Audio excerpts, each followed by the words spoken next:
দেশে যখন জাতীয় সংসদ নির্বাচনের প্রস্তুতি চলছে, তখন মিয়ানমারের অভ্যন্তরীণ সংকটের প্রভাব পড়েছে সীমান্ত ঘেঁষে জনপদ বসবাসকারী বাংলাদেশিদের ওপর।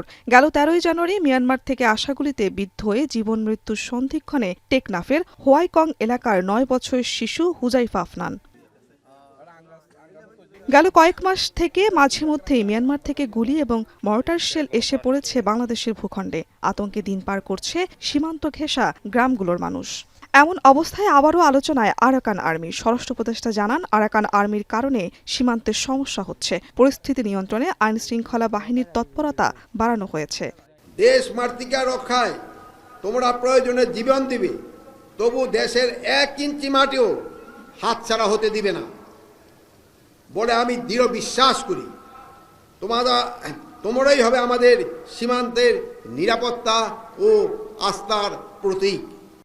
আরাকান আর্মিকে এখনও বাংলাদেশ বৈধতা দেয়নি উল্লেখ করে স্বরাষ্ট্র উপদেষ্টা জানান, সাম্প্রতিক ঘটনায় প্রতিবাদ জানানো হয়েছে মিয়ানমার সরকারের কাছে।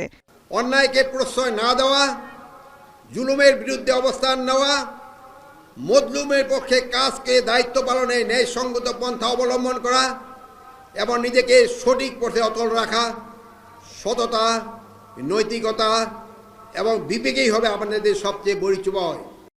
এদিকে প্রথমবার বিজিবিতে রেকর্ড সংখ্যক প্রায় ৩,০২৩ জন নবীন সৈনিক নিয়োগ পেয়েছে সীমান্ত রক্ষায়। বুধবার চট্টগ্রামের সাতকানিয়ায় ১০৪তম রিক্রুট ব্যাচের সমাপনী কুচকাওয়াজে যোগ দেন স্বরাষ্ট্র উপদেষ্টা।